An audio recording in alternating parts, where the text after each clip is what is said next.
As far as basketball minds, this is definitely up there for our special guest. It's hard to convince me I'm wrong on anything. It's just a little bit ridiculous to me, guys, that it took the second longest game winner in NBA history to get just a teensy bit amount of media attention.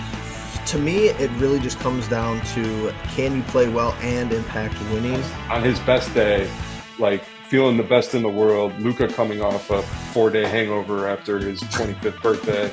Like Darius still has no chance of guarding that guy, right? Am I allowed to swear in here? A shot like that from Strus last night could make the difference between you playing the Orlando Magic or the Miami Heat in the first round. Yeah. Cavalier faithful, welcome back to the Cleveland Pulse YouTube channel. And for those listening on the Worthy of the Jersey podcast, welcome on in. I'm Logan along with Jeffrey and our guest today, Tim Smith, a host of the Worthy of the Jersey podcast and a man that just flat out knows ball. If you follow his Twitter account, you would know that for sure. Tim, thanks for coming on. And if you could just let our audience know who you are, anything about yourself, and that would be great. Yeah, you're too kind, Logan. As many people that I pay attention to me on Twitter would probably disagree with your first assessment, but that's all right. I appreciate it. Yeah, as you mentioned, Logan and I have known each other for quite some time. I've big Cavs fan going way back. Live in Avon Lake now. Grew up in Cleveland, rooting for the Mark Price, Brad Daugherty, Larry Nance Cavs back in the day. I'm a banker by trade, but I've been on the St. Ed's basketball staff for, over 20 years now. But I mostly run our stats and analytics for the staff and scouting, and I'm an assistant coach on the varsity and all that fun stuff. And I also have a similar role with the football program at St. Ed's. Not for quite as long. I just finished my third season with the football team. Which anyone that knows Ohio, we've had a pretty good run these last 3 years. So the timing was really good there. It's got to be you. Shout out to Coach Lombardo. Asked me at the right time, man. That's about all I could say for that. So yeah, I'm kind of the resident analytics geek for those two athletic programs at St. Ed's. But love following the Cleveland teams. Like I said, I've known Logan for a little while. A little bit familiar with your guys' show. Learn a little bit more as Logan's introduced me to it. So I'm thrilled to be on. I know we're going to talk a lot about the Cavs, and it's a great time to do it. Absolutely, and obviously analytics guy. I know that has Jeffrey excited. What do you think, Jeffrey? Absolutely. I think as far as basketball minds, this is definitely up there for our special guest. So excited to see what we could agree upon, what we could maybe disagree upon, and, go from there and just have an overall good, fun time. And see, that's what I was thinking, Jeffrey. I tend to agree with everything Tim says. That usually doesn't make for a very entertaining show. It's all right. Stephen A. Smith, Skip Bayless, never got along. So this should be great. But let's start where it's hard to convince me I'm wrong on anything. So if we do find something, that we'll work on it. That could be fun. Jeffrey, he's going to bring up all the tweets, all the numbers, all the. That's fine. This is why you're an idiot. Look at this. I got stuff to go over. It'll be all right. Gentlemen, we have to start where we should.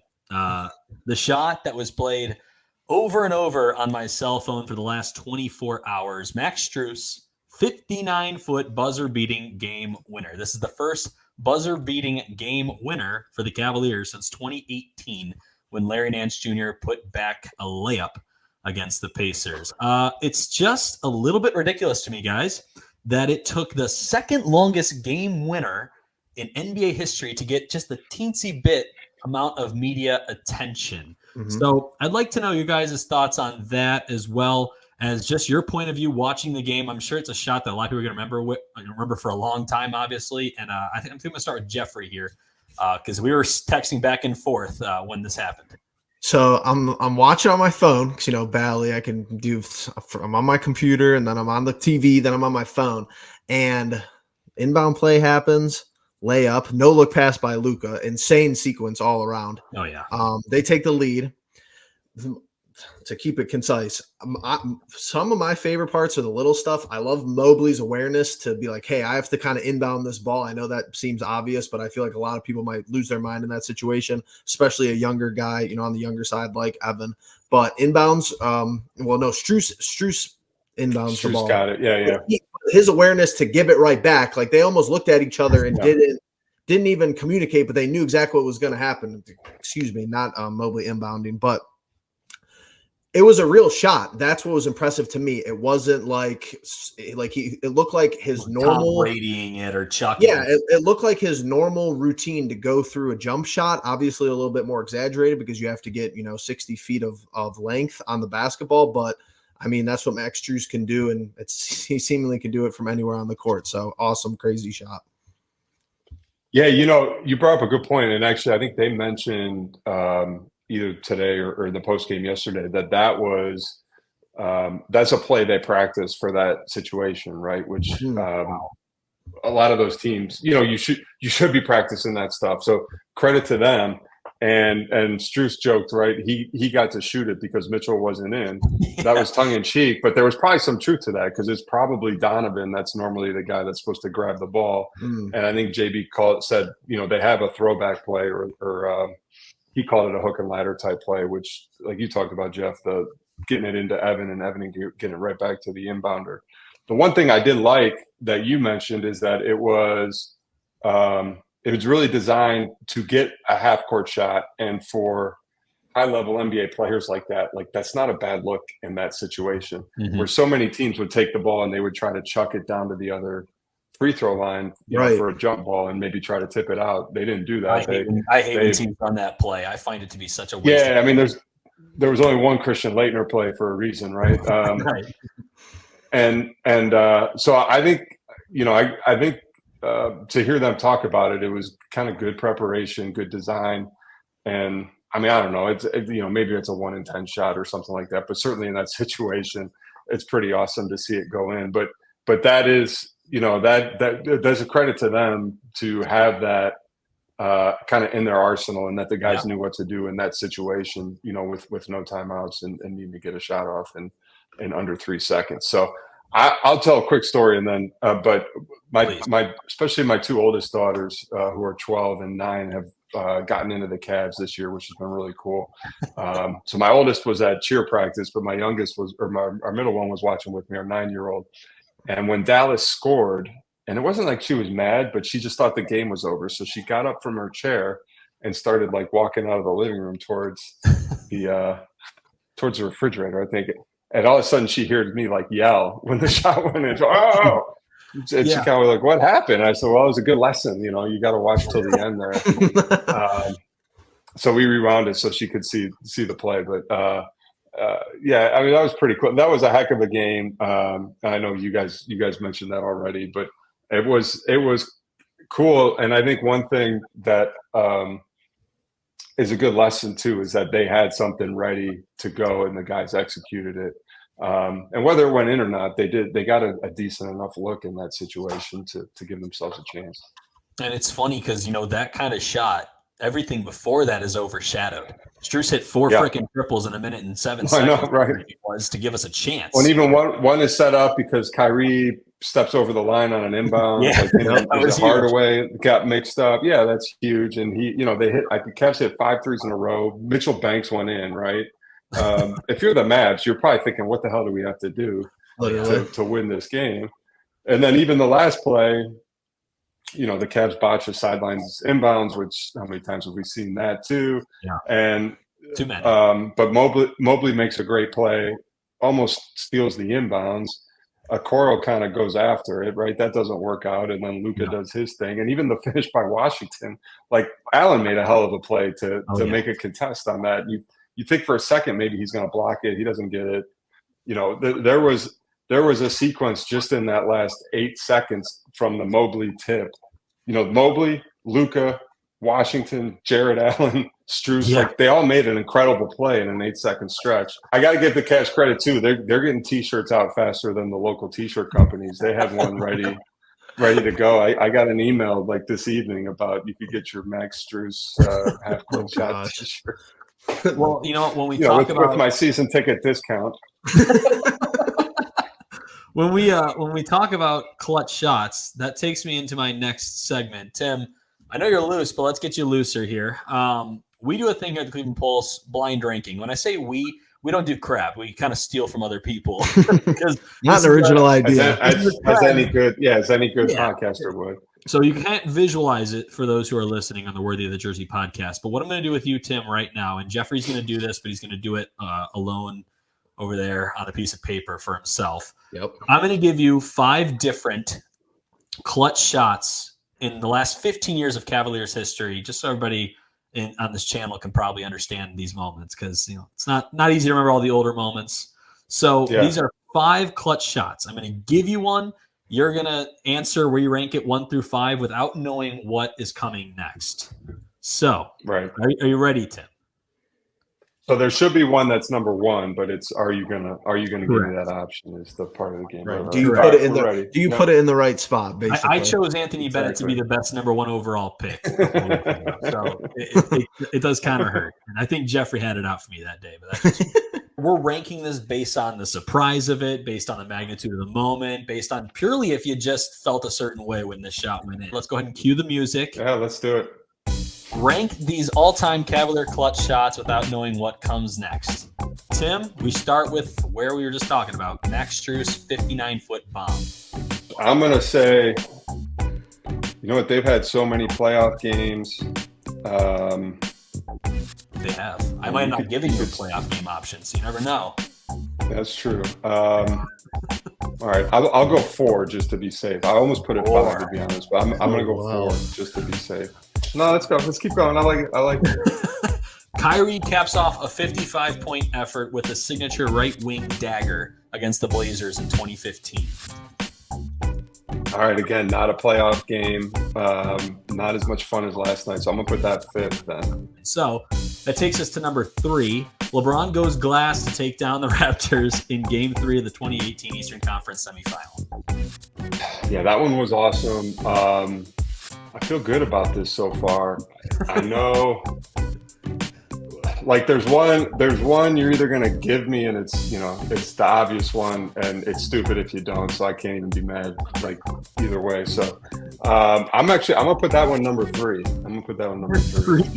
Oh, this list is gonna go off the freaking rails. Okay, so that means you think Isaac Okoro's left corner connection to sink the Nets last year is better than that?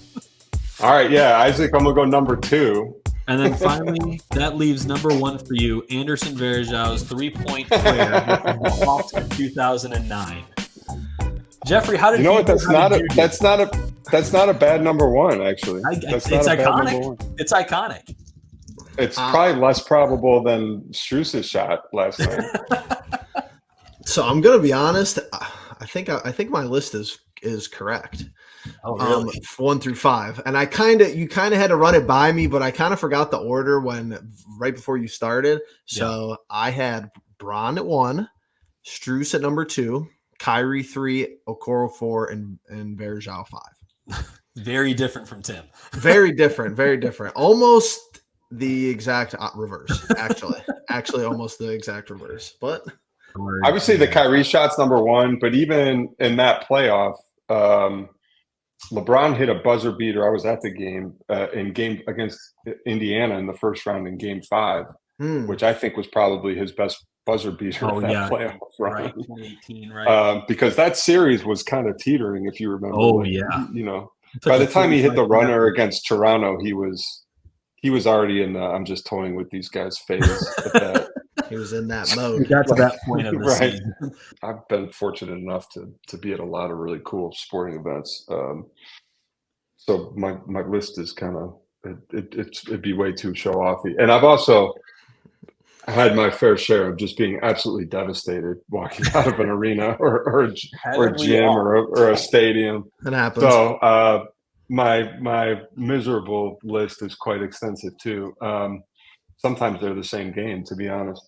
But yeah, with the Cavs run has been pretty cool, especially as a kid who lived and died with the Mark Price era teams and then had to slog through the Fratello days and all that stuff. It's been a pretty good run we've been on for the last 17 or 18 years. That takes us to our second segment. It's not as positive, but we're not going to dwell on this because we've kind of talked about it recently. He's kind of gotten quite a bit of a bad rap on Twitter, and right now he's playing okay against the Bulls. We're recording this live right now. The Cavaliers up 43-40 on Chicago. Darius Garland. What is wrong with Darius Garland? Let's start with Jeffrey, and then I'm going to go to Tim. So DG, to me, it really just comes down to, can you play well and impact winning? Or just impact winning anyway. Like, I think that I think he was our best plus minus last night, not a crazy, stat line by any means, but can you make plays that are going to quantifiably lead this team to victory? And I think that, as far as, kind of letting you in on our philosophy here, Tim, we're of the mindset that this team really only goes as far as Darius wants to, be at the potential, his max potential. I think you could say that about a couple other players. You could say that about Evan, but I think he's just kind of situated in a less fitting his role. Yeah. He's in a lesser role because he's just not going to have the ball as much. But what's bothered me is that, okay, Donovan comes last year. I really feel like there's no hiccups there. Maybe with the some injuries early on last season, but the integration felt really good in the regular season. And now this year, it's seemingly taken a step back. And I think that's kind of what we convince ourselves as sports fans, that progress is always going to be linear, and that's just really not the case. So that's just the reality of the game and the reality of the roster right now. But as long as DG affects winning and doesn't turn the ball over, I'm pretty much cool with him on the court. And Tim, where do you stand? Because there's a lot to break down with Darius. It's more than just the numbers. It's body language, comfortability. Where do you stand here? Sure. No, and it's interesting as we're talking today, because I think it's very fair to say, like, he's still on his way back from the injury. And from what I understand, the inability to really do anything basketball wise for a solid, 4 or 5 weeks there, which would impact anybody, right? So, sure. I more or less, I guess, would give him a pass for the last few games. I think with Darius, it's it's interesting. It's kind of like what I think, understandably, his role would change, and I guess I understand what you guys are saying. I think one of the things the Cavs have kind of discovered might be too strong of a word, but what they kind of fell into with the winning streak they were on is that they don't. If there's one guy that's the center of their universe, it's Donovan Mitchell, right? Yeah. And honestly, if there's a second guy, it's probably Jared Allen. And that's the way that this team has sort of evolved. And what my guard is up over is kind of something different. It's if they try to evolve away from that as opposed to sort of embracing that. And I guess we could talk about what that means, but that's sort of different. I think with Darius, and shout out to Cleaning the Glass, which I'm kind of eyeballing back and forth while I'm trying not to screw up my camera here. But I think the thing that's obvious this year is the turnovers. The turnovers are way up for him, and they have been all year. His shooting's been down, and that's going to hurt. I think his shot profile, and this is not something I've looked at in detail, but would be something I'd look at, is just kind of what kind of shot. I know his 3-point shooting was down this year, and I'd be curious as far as like what kind of threes he's been taking. Yeah. How many of them are off the dribble, how many of them are heavily contested. What they sort of discovered is not only taking a lot of threes, which I think is great and was really eye-opening for them, but the quality of threes that they were taking, and that they were able to use kind of that Jared Allen and Donovan being the fulcrum of an offense to really find really quality looks for the other guys. And Darius is not, his nature is to have the ball in his hands, right? He's played that way his whole life. That's what he was drafted to do, and that's mostly how the Cavs have developed him. When you go from that role into an off-ball role, it's different. It's harder. It's just unnatural. And I think in my view, I think he struggles at times sort of understanding some of the nuance at the NBA level of maybe being that secondary playmaker. And I think that's why you do see the turnovers pop up. And I think that's why you do see maybe a little bit more streaks in the shooting. It's maybe a guy that's kind of figuring out, one of the things I get frustrated with, just from my perspective, is I think there are times where I wish he'd be a little more aggressive and a little more assertive, particularly when he's running the team, when Mitchell's off the floor. And then where I think there's other times too where he's kind of dribbling to nowhere and it results in a turnover or results in a tough shot for somebody else.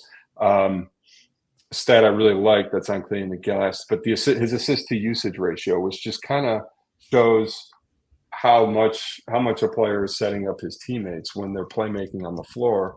He peaked in his All-Star season the year before, and the year after he was at 110, which was about league average, and this year he's down to basically 1-to-1, which is almost it's the bottom 40% of the league.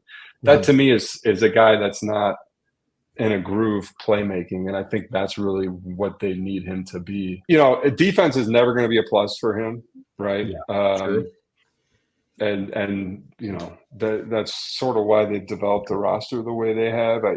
I think he plays hard. I think he tries. I think he's still a young player that's kind of figuring it out, and that can be hard with kind of the goals that they have and the goals that they should have. I'm curious about the defense because do you think that if you had to take an educated guess, is that something that they just the coaching staff kind of throws away as far as hey, we're going to put a lot of effort and emphasis on this as far as DG ever being a plus defender, or are they just I'm sure they obviously work on it. I'm not saying it's a complete nothing burger, but is he just too small and the NBA is just too offensive heavy for him to ever be a plus defender? Or do you think that there's a little something there where he could be a lockdown guy against an opposing point guard?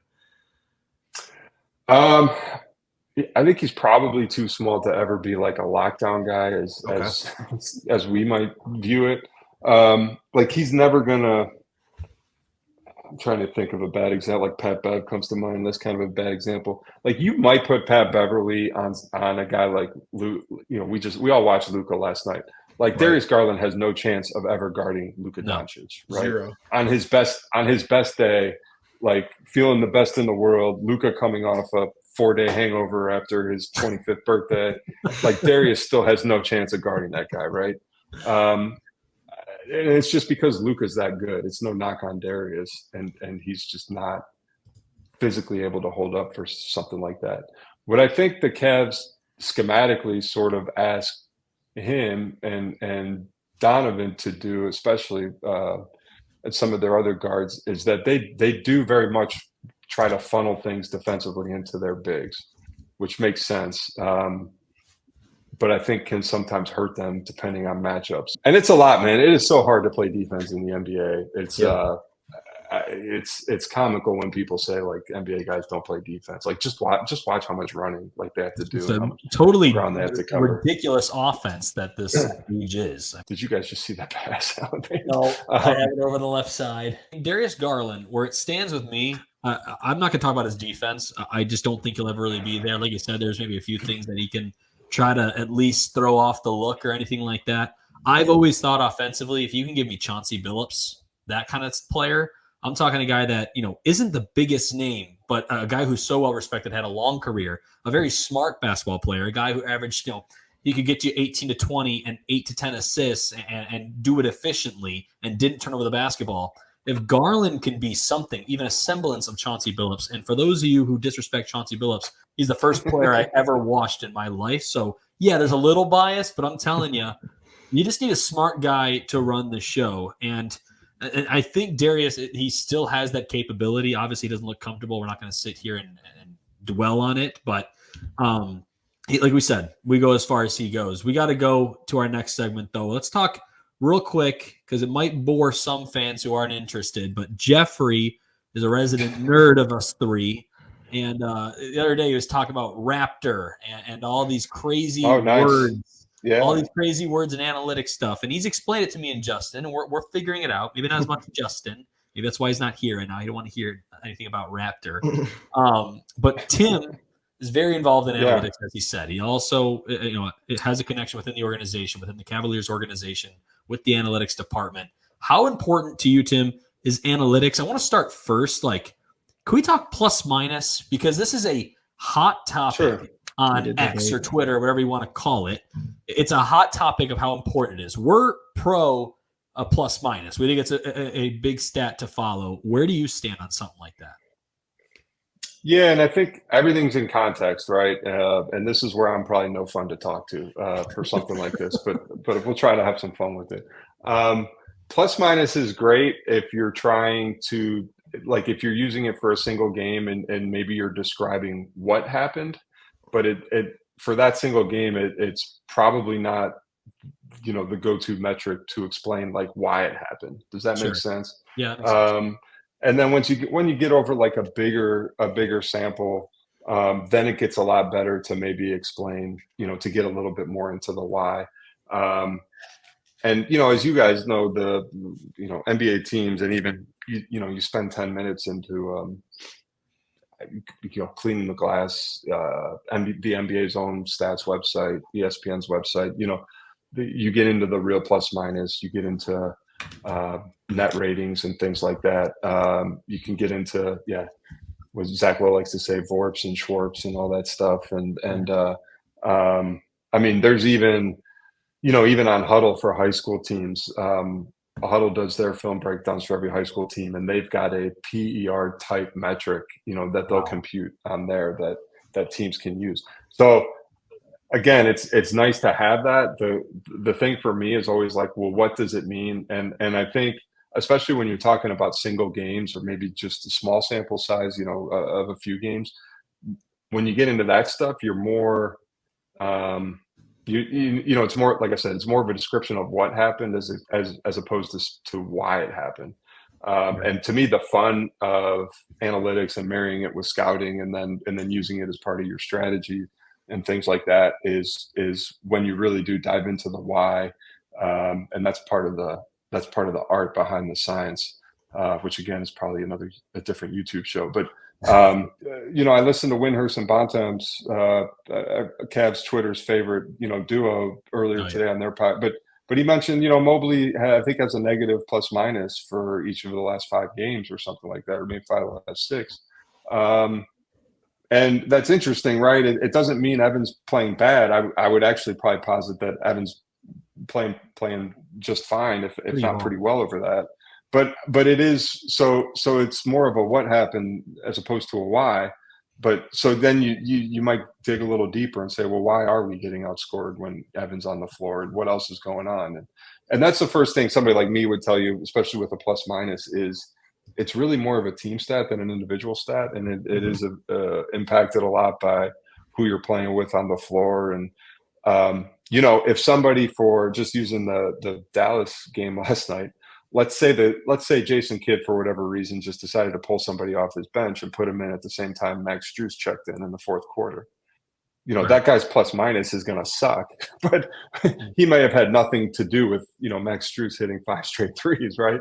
So you got to be careful with stuff like that. But it is, it is interesting. And I think it is telling, for the Cavs, when you do look at stuff like, how is it when they are trying to play with 2 bigs, and the Wade versus Niang, Dean Wade versus Niang thing, which has kind of come up recently, and the lineup that they were starting when Garland and Mobley are out versus not playing those guys at all together anyway. Now, so I think as fans, or as people that are maybe a little more than fans that are really interested in what's going on with our favorite team, I think that stuff is worthy of us. Having conversations about it. It's certainly great fodder, and I guarantee you, it's stuff certainly the Cavs are aware of,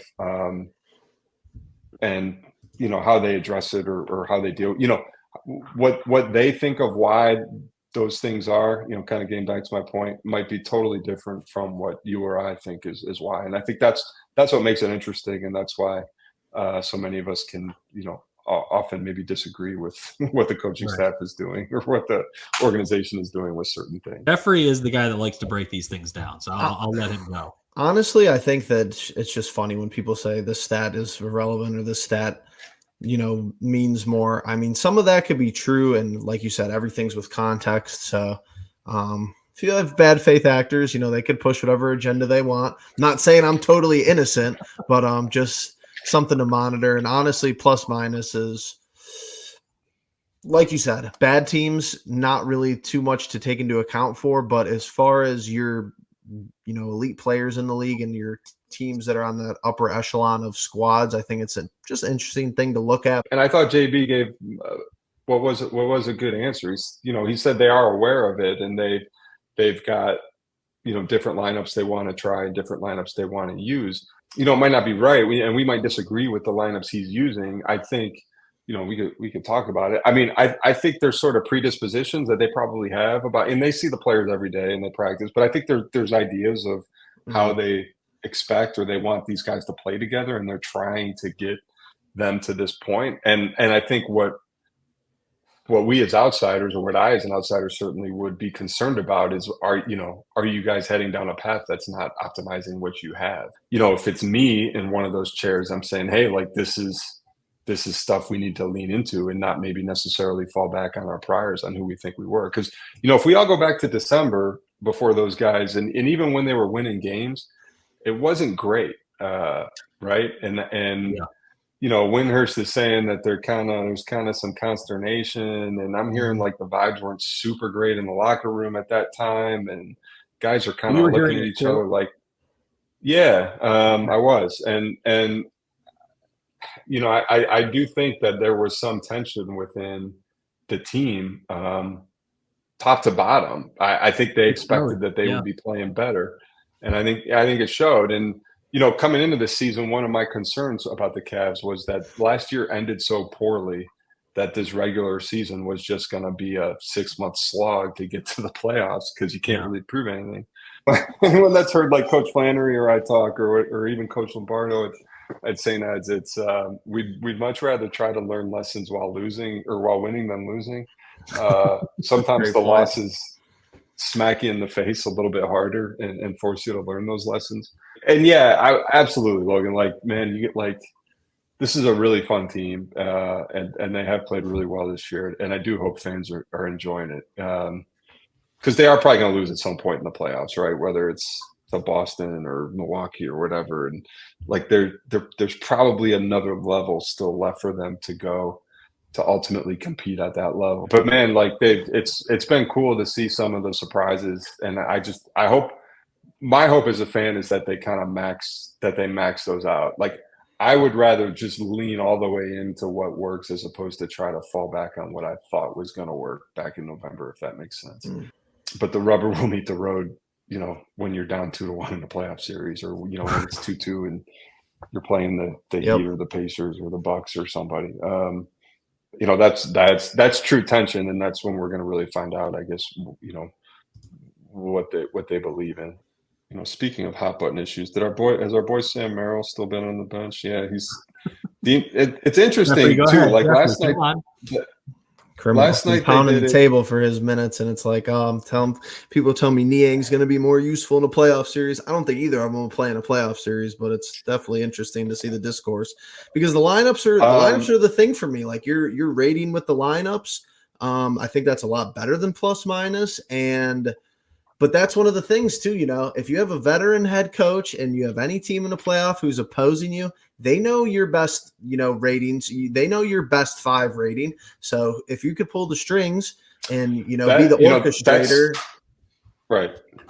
No, you're dead on. I was gonna say, it's been interesting. Dean Wade was one of the first guys off the bench last night. First guys off the bench tonight. He got 4 minutes, and they haven't put him. He doesn't play. And he's done first, and then he's done. It's weird. Niang's been great because they need. Am I allowed to swear on here? For sure. They definitely needed an injection of a little bit of motherfucker onto this roster, and I agree. And George is that, which I'm guessing is part of why they want to make sure he's still getting significant time in the rotation, which is fine. Like, he's good enough. When they get to the playoffs, he would be one of the guys that is gonna have a big target on his jersey as far as an opposing offense. Yep. Attacking him and pick and roll and otherwise. What's so awesome, what's so much fun about the NBA playoffs is it is so much punch, counter punch, counter punch, counter. Like, okay, this is working for us. Now they took that away. Now what do we do? Now what do we do? Now what do we do? One of my biggest frustrations with the Cavs, and I know it's something that frustrated them when in hindsight is, you know, the Knicks ended up making the first punch in that series last year. The Cavs countered, the Knicks countered, and then the Cavs just stuck with what That was they it. thought was working in game 2. And then that was it. And then the counter back never came, and it was a wrap. I mean, it was when the Cavs came out in the same approach in game 5 that they had in game 3 and 4, it was, I'll tell you what I did do is I opened up I opened up all the gambling apps on my phone and made a bunch of live bets. It was over. It was over 5 minutes into the game in game 5, because that's just the way playoff basketball goes. So, you know, they claim they learned those lessons. There's been some definite, like, really good stuff this year in terms of being flexible and trying different stuff. But there is like, there's a birdie in the back of my head saying, like, you know, watch out that there could, if these guys don't kind of hit that other gear that you need to elevate in the playoffs, I think they could have a really tough first round series again this year. Nothing matters until these playoffs come around. That's how Jeffrey and I have been approaching it. Yeah, you have to as a fan. You don't get too high, you don't get too low. Tim, I've always called myself a realistic yet optimistic sports fan. So, you know, I try to be. You got to know. Yeah, no, and like, if things go well for this, like like the Cavs are on the short list of teams. Like, the Cavs are good enough to make the Eastern Conference Finals, and you know, and if something goes haywire with Boston, if somebody gets hurt or whatever, I mean, that essentially means you're, you know, one good series away from being in the finals. Like, they are good enough. There's no Cavs fan that should think that they're not. So yeah, that's the upside. And this is kind of what, you know, what's great about the current NBA, because there is so much parity in the league now. And the Cavs don't have Luka Doncic, they don't have Jokic, they don't have Embiid. You know, Donovan is a fantastic player. He's probably a top 10 player, but he's not a top 5 player. And that difference means your margin for error is slimmer. So while you could be a finals team, you could also be a team that gets bounced in the first round. You know, Minnesota and Oklahoma City are the top 2 seeds over there. Would anybody be shocked if they lost in the first round to Phoenix or somebody like that? Or, you know, I don't like the Lakers, so I don't like saying anything good about the Lakers. So I won't say them. But, you know, if, you know, Dallas, like, if Dallas got in as a 7 seed and Luka and Kyrie caught fire, could they beat Minnesota? Could they beat Oklahoma City? Absolutely. And I think the Cavs are kind of in that space. The only team that probably feels great about their first round series right now would be Boston, but that's only if they don't play Miami. Sure. if Miami's the 8th seed, there would be, you know, there'll be a lot of tight buttholes in Boston pretty quickly. Well, let's finish strong here. I have 4 rapid fire questions. I'm going to ask them, and these answers are simply going to be yes or no, or maybe just like a quick phrase. I got to put you on the spot. I never get to host these things. I never get the power that Jeffrey gets, making me and Justin have to think on the spot. So anyway, are the Cavs better prepared for a playoff basketball this time around? Yes, but I'd say marginally. I'll say yes. I think they are. Who is the X factor on the Cleveland Cavaliers? Jeffrey. Yeah, Tim gets a little extra time than you. I think it's kind of BS too. Jared Allen. Okay, Tim. We can rotate. JB Bickerstaff. That's such a good answer. I thought he was going to say that, Jeffrey. I had a feeling. Such a good answer. Okay, what's the one thing that can hold this team back from reaching their goals this season? Tim, is it the same answer as the last question? It could be, but I will say 3-point attempts. I was going to say 3-point drying up. Live and die by the 3. I told Jeffrey, I was like, what happens when the shots don't go in? And literally. We haven't really thought about that. Now, lastly, Cleveland found success firing up threes lately, but obviously they possess a tandem like Mobley and Allen down low. So what would you prefer to see, inside out or outside in type of offense from this Cavalier team? In the playoffs, inside out. Yeah, I mean, in general, inside out, but whatever process gets you to 40 to 50% of your shot attempts are threes. I think that's where they need to be. Because I think we saw that, right? When they win 20 games, they're firing up triples left, right, and center. Yeah. And then we get back from the break. And Tim, I saw your tweets. I've seen Jeffrey's tweets. Like all of a sudden, these attempts are down. And I obviously, last night with Dallas, they got him up again. But it seems to be a weapon, but only as long as they go in. So it's just an interesting. No, and they know that. And the most important thing is it's the geometry of the court, and it's almost secondary whether they go in or not. And in a single game, it helps when they go in. But and the Cavs did this study themselves, so they are well aware of this. What is more important in terms of how tightly you're guarded on the perimeter is how many attempts you take, not how often they go in. For 2 years, I've been saying I would love to see a game where Evan Mobley goes like 1 of 8 from 3, just because he took 8 threes, right? Gives you a totally different look, regardless if they fall. Yeah, and that's always been the issue with Okoro, and it's great to say he's making 38%, that might be over 40% of his corner threes. But if the guy doesn't take them, it doesn't matter, right? Or if he's only taken 2 of them, it doesn't matter. And that's why he's still not guarded. That's, to the Cavs' credit, Strus was such a great acquisition, and he's done well. And that's part of why Niang was a target for them, was because they knew those guys were going to shoot no matter what. Yeah. And even when they haven't shot well, they still put them up. That's their challenge. I mean, the biggest overarching challenge, and it's no secret, and it doesn't take a genius, is, 2 of their cornerstones are big guys that don't shoot threes. Yep. And how do you navigate that? And there has not been a recent NBA example of a team playing at a really high level with 2 guys like that play a lot of minutes.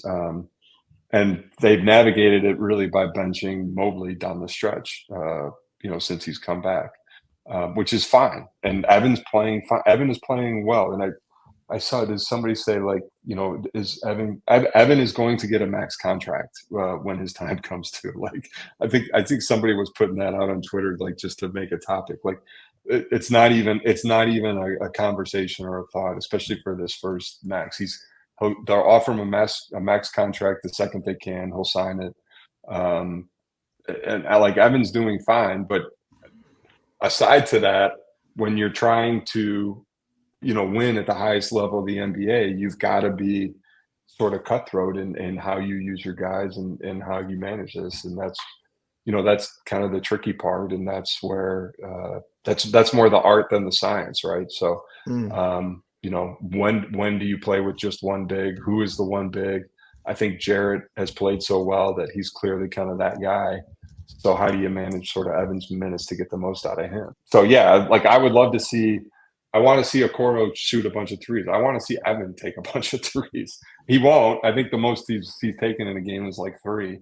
But I would love to see him take 5 or 6 in a game. And they say that they do tell him to put him up, and they run a lot of mid-high stuff with him and Jarrett, and by nature that's just going to congest the floor. And when you've got 2 guys as good as operating in space as they do, man, you need to space it out, especially when teams scout the shit out of you. Well, what I'll say before our final thoughts, I do think the Cavaliers are better prepared for playoffs this time around. I think purely just because they have a year under their belt, nothing really else. Who is the X factor for the Cleveland Cavaliers? It's easy to kind of say maybe someone like Max Strus, because he's a new face on the team this year going into the playoffs. And obviously when he can hit 20 points or 15 points or knocks down some threes, he's a big factor. I still think it's Karis LeVert, because I don't know what this guy's fit is on this team. He obviously is a guy who hustles. I've never knocked him for his hustle or his talent. I'm talking about fit. How does he fit in a playoff sitting? What's the one thing that can hold this team back from reaching their goals this season? I agree with both of you. 3-point shooting. I think we're very good when we're knocking down 12 to 15 threes or more. And I think we're really bad when we don't attempt any threes. I got to attempt them at the very least. And for me, I'm working outside in. I know it's likely you'd like to go inside out. I want to see what you have early. When the ball's tipped, can you knock down threes? Is this the kind of day to be firing up threes? Let's address it early so we can excuse it and adjust on the fly come playoff time. But let's go to final thoughts. Jeffrey, let's go to you first. As the Cavaliers navigate this last bit of this season, it is kind of like a sprint to the finish, but you have bigger things on the horizon. What do you want to see from this Cavaliers team? Like, is there anything specifically that you haven't seen all season you'd like to see now? Any guys you want to see? Rotation? What is it? I think it really comes down to the rotation for me, because these are your games where JB, I think, is maybe going to tip his hand a little bit, just because he really has to see what will work in a postseason setting. Yeah. And just monitoring games we have left against teams that are close to us in the standings, whether it's, 2 or 3 seeds is different. I think that's going to be the really the marquee games to watch. Even like a Dallas game last night, they'd be the 4th or the 5th seed, I believe, in the East. The West's a little bit more competitive this year, so something to look forward to and something to look at. But besides that, just want to say really quickly, Tim, appreciate you coming out tonight. Sound like a busy guy. You sound like you know exactly what you're talking about, and you got a lot going on. So we appreciate you carving some time out of your busy schedule. And yeah, it was a pleasure. Yeah, man. Thanks for having me. This was a lot of fun. Obviously, it's not hard for me to talk about this stuff, but Logan, I was thrilled that you asked and was happy we could make it work. Appreciate you guys working with my schedule too. But yeah, no, this is a lot of fun, so I appreciate it. Yeah, it's the Cavs have a great schedule in March. There's a lot of marquee games coming up, so a lot of good litmus tests for them. They responded pretty well to some early season struggles, which has been good to see, and they have put themselves behind the 8 ball sometimes. I would really love to see them hold on to the 2 seed. Yep. I know it's weird, right? Because in the NBA, everyone's like, well, there's this process, and like you got to sort of make the playoffs and you lose, and it's okay. And then it's like, oh, you went around and then you lose, and it's, for me, it's. And I remember telling people this, like I was mad that they let Love quit the team last year, and part of it is like you just, like, with the group you have now, you get one shot at it, right? Some of these guys are not going to be on the team next year. Some of the coaches won't be. Like, you get one shot at it, especially after the trade deadline and after the buyout and stuff. And it's like, screw whatever else. Let's take the group we have and let's make a legitimate go at this, and let's see how far we can go. And maybe stupid stuff happens, we can win this thing. If I was there, that's the attitude I would have currently. So I really want to see them hold on to the 2 seed. I'd really love to see them make a strong run at it. I would like to see them give guys chances again. I think he's trying to set our rotation now, which is fine. But as guys get either banged up, or maybe you get into a stretch where you're playing, 5 games in a week or something like that. I'd love to see Merrill get extended run again. I'd love to see Wade get extended. Wade might be their second best defensive player. So he probably should be playing more than he is. As a coach, your instinct is to tighten the rotation. And even last year in the playoffs, they basically ended up with a 6-man rotation, like 3 games into the New York series. Mm-hmm. And what they've done with the roster is they've given these guys options, right? So when things tighten up, instead of them, I would like to see them kind of go through the options and try to really see what they have over these last 2 months, so that they do have a solid, 8 to 9 guys that they're at least starting a series with. And if a series gets long, then you can tighten it to your 7, in games like 6 and 7, not in game 4, right? And I would say too, especially you guys that don't remember really the really bad days of the mid 80s or the mid 90s, like, enjoy these teams, man. It's a lot of fun. Cleveland is a low key, really great basketball town. And it's cool to see a game last night where the arena is hopping, because that arena does get loud. It is a really good home court. It's fun. I can't wait to get to playoff games and stuff like that. It's really fun. So especially you younger guys, I would, I hope you guys enjoy rooting these for. It's a good group of guys to root for too. So again, but really appreciate you guys having me on. Look forward to plugging and following, and maybe we can do it again in the playoffs or something like that. Absolutely. My final thought is a shot by Strus, like a shot like that from Strus last night, could make the difference between you playing the Orlando Magic or the Miami Heat in the first round. Yeah. I mean, that's how tight it's going to be down the stretch. So, we can talk about how great that shot was. There's going to be bigger implications because it's going to get tight. That New York team, when they get healthy, they're going to be terrifying. you got to get the matchups you like, especially in that first round. The Cavaliers got to get over that first mental hurdle, and that's getting a first round playoff victory. So I'll say this much, Tim, again, appreciate the time greatly. We love having guests on the show, especially guests with basketball knowledge like you have. I mean, I feel like I just was listening like to what was going on, like very intently. Got a lot of things going on in the mind, and more than anything, we just love having people who are like us, right? Fans, and fans don't agree on everything. But what we do agree on is 59-foot game winners are fun, and it's a lot of fun when the Cavaliers are playing good basketball. So if you listen today on the Worthy of the Jersey podcast, we appreciate you tuning in. And for our Cleveland Pulse regulars and Cavs fans around, Jeffrey, I'm going to do the thing. Love We it. appreciate you being the pulse of it all.